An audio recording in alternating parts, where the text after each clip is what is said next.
गुरुद्वारे में प्रवचन, पुलिस को अलर्ट, फिर रोड़े गांव में ऑपरेशन। यूं कानून के शिकंजे में आया भगोड़ा अमृतपाल।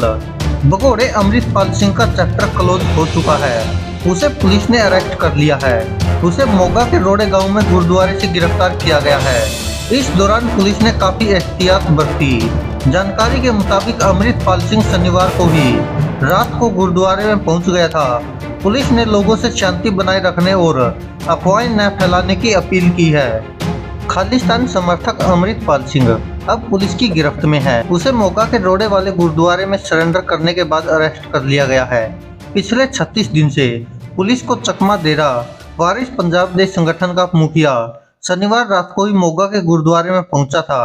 वहां उसने ग्रंथी से बातचीत की और उन्हें बताया कि वह सरेंडर करना चाहता है। ग्रंथी ने इसकी खबर पुलिस तक पहुंचाई। इसी बीच अमृतपाल सिंह ने गुरुद्वारे में प्रवचन भी दिया।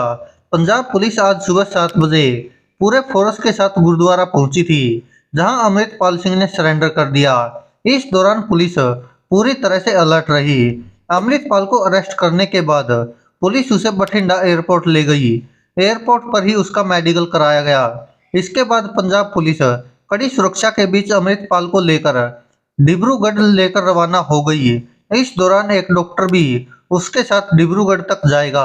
अरेस्ट होने से पहले अमृतपाल सिंह ने प्रवचन के दौरान भी लोगों को भड़काने की कोशिश की। उसने कहा कि यह गिरफ्तारी अंत नहीं बल्कि शुरुआत है। मैंने यहां मोगा में गिरफ्तार होने का फैसला किया है। अमृतपाल सिंह को 36 दिन बाद गिरफ्तार किया गया है। पुलिस को अजनाला कांड के बाद उसकी तलाश थी। उस पर एनएसए भी लगाया गया था। वहीं पंजाब पुलिस ने ट्विटर पर कहा कि अमृतपाल को गिरफ्तार किया गया है। उसे पंजाब के मोगा से गिरफ्तार कर लिया गया है। पुलिस ने लोगों से शांति और सद्भाव बनाए रखने की अपील की है। साथ ही कहा है कि कोई भी फर्जी खबर शेयर न करें। अमृतपाल ने जहां सरेंडर किया है वह जरनैल सिंह भिंडरावाले का गांव है। इसके साथ ही उसका एक वीडियो भी सामने आया जिसमें वह गुरुद्वारे में प्रवचन कर रहा है, लेकिन वह फ्रेम में अकेला ही नजर आ रहा है। उसके आसपास कोई भी मौजूद नहीं है। दरअसल इसी साल 23 फरवरी को अमृतपाल सिंह ने अपने समर्थकों संग अमृतसर के अजनाला पुलिस थाने पर एक सहयोगी को छुड़वाने की मांग को लेकर दावा बोल दिया था। इस मामले से पंजाब पुलिस और सरकार की कड़ी आलोचना हुई थी। भगोड़े खालिस्तानी समर्थक अमृतपाल की गिरफ्तारी के बाद पंजाब के आईजी सुखचैन गिल ने कहा कि पुलिस ने पिछले 35 दिनों में इसमें प्रेशर बना रखा था। सभी विभाग इंटेलिजेंस के साथ पूरा तालमेल में काम कर रहे थे। आज सुबह अमृतपाल सिंह को अरेस्ट कर लिया गया है। लोगों का धन्यवाद करना चाहूंगा जिसमें पंजाब में कानून व्यवस्था को खराब नहीं किया और भाईचारे को कायम रखा। किसी को भी पंजाब का माहौल खराब करने की इजाजत नहीं दी जाएगी। उन्होंने कहा कि अमृतपाल सिंह को सुबह 7:45 बजे रोड़े गांव से गिरफ्तार कर लिया गया है। हमारे पास सूचना थी कि अमृतपाल गुरुद्वारे के अंदर है, तो गुरुद्वारे की मर्यादा को ध्यान में रखते हुए एक्शन लिया गया है। अमृतपाल को लेकर पुलिस ने बेहद सख्त एक्शन लेते हुए उस पर एनएसए लगा दिया था। एनएसए यानी राष्ट्रीय सुरक्षा कानून। यह बेहद सख्त कानून माना जाता है। इस कानून के तहत पुलिस संदिग्ध व्यक्ति को 12 महीनों तक हिरासत में रख सकती है। हिरासत में रखने के लिए बस बताना होता है कि इस व्यक्ति को जेल में रखा गया है। यह भगोड़े और खालिस्तानी समर्थक अमृतपाल की पत्नी है। इसी साल 10 फरवरी को दोनों की शादी हुई है। पुलिस को आशंका है कि किरणदीप को अमृतपाल को हो रही विदेशी फंडिंग की जानकारी है। इसके अलावा खुफिया एजेंसियों को इस बात की आशंका है कि किरणदीप कौर आनंदपुर खालसा फोर्स और वारिस पंजाब डे के लिए धन जुटाने का काम करती थी।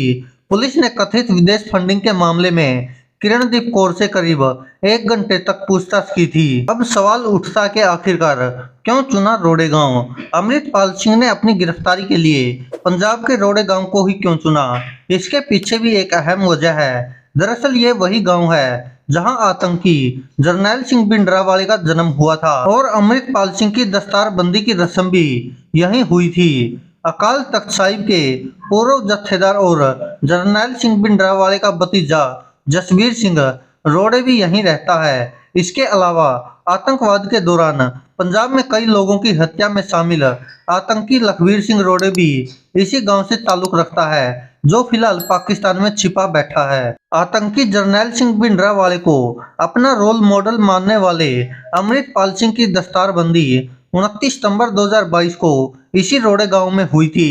तब उसने कहा था कि सिख अभी भी गुलाम हैं। कहा जा रहा है कि जिस गुरुद्वारे में अमृतपाल सिंह ने गिरफ्तारी से पहले अपने प्रवचन दिए, वहीं से उसका उदय हुआ था। भिंडरावाले से खुद को जोड़कर वह सुर्खियों में आना चाहता था और इसीलिए उसने रोड़े गांव को दस्तारबंदी और गिरफ्तारी से पहले प्रवचन के लिए चुना।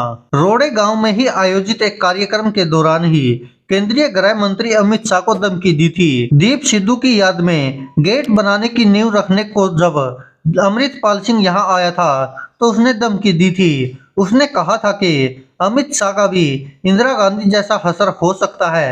हालांकि जब मामले ने तूल पकड़ लिया तो वह अपनी बात से मुकर गया और कहने लगा कि उसने शाह को नहीं बल्कि शाह ने उसे धमकी दी है।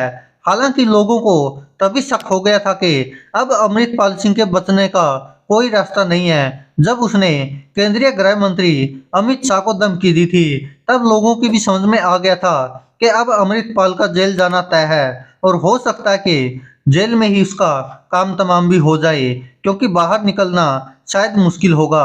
अब बात करते कि क्या अमृतपाल सिंह की यह सोची समझी रणनीति है। एक सोची समझी साजिश के तहत ही अमृतपाल सिंह काम कर रहा था। पुलिस की गिरफ्त में आने से पहले अमृतपाल अपने भगोड़े और बहरूपिये वाली छवि को तोड़ना चाहता था और इसलिए उसने रोड़े गांव में स्थित गुरुद्वारे में जाकर पहले प्रवचन दिया ताकि उसके वीडियो को समर्थक फैला सके और उसकी एक अच्छी छवि लोगों के बीच में जाए।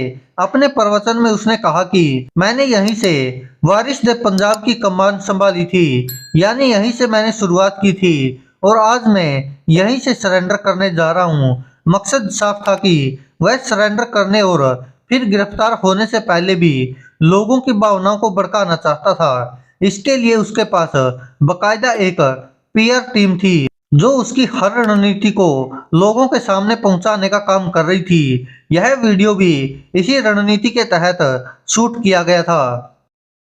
आपको बताते चलें कि अमृतपाल सिंह सबसे पहले 23 फरवरी को चर्चा में आया था। उसने अजनाला पुलिस स्टेशन में अपने करीबी को छुड़ाने के लिए हजारों समर्थकों के साथ हमला बोल दिया था। इस हमले में 6 पुलिसकर्मी जख्मी हुए थे।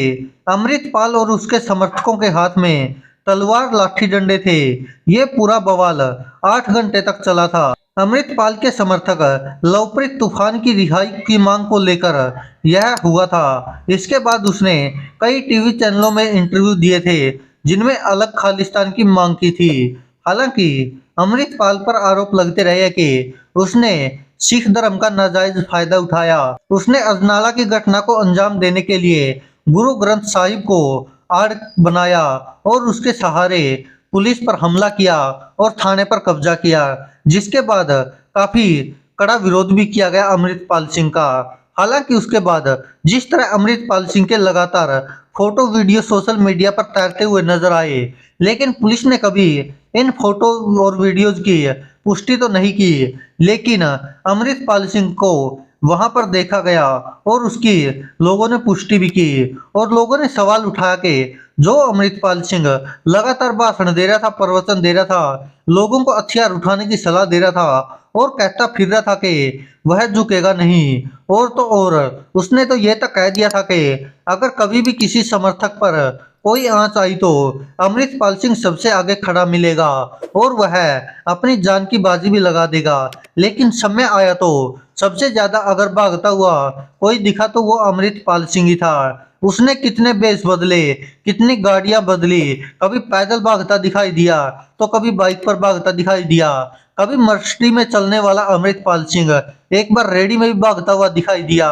ये हालात हो गए थे और लोगों को सच्चाई पता चल गई थी, जिस कारण अमृतपाल सिंह का समर्थन करने वाले लोग अब काफी कम रह गए थे और यही कारण है कि अब मजबूरी बस अमृतपाल सिंह को गुरुद्वारे में जाकर खुद सरेंडर करना पड़ा और वहां पर भी बकायदा वीडियो बनवाई ताकि लोगों को वह जाते जाते भी संदेश दे सके और भड़काने का काम कर सके।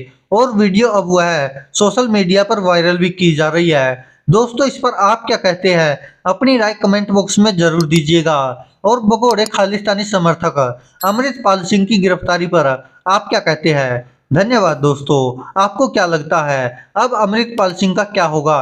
क्योंकि उस पर कुल 11 केस दर्ज है और उस पर एनएसए भी लगाया गया है। धन्यवाद। देखते रहिए सच की आवाज। दोस्तों, अगर आप ये वीडियो हमारे फेसबुक पेज पर देख रहे हैं तो यहाँ क्लिक करके फॉलो करें और साथ में इस बेल आइकन पर भी क्लिक करें। अगर दोस्तों आप ये हमारी वीडियो यूट्यूब चैनल पर देख रहे हैं तो कृपया करके इस लाल बटन पर क्लिक करके सब्सक्राइब करें और साथ में इस बेल आइकन पर भी क्लिक करें।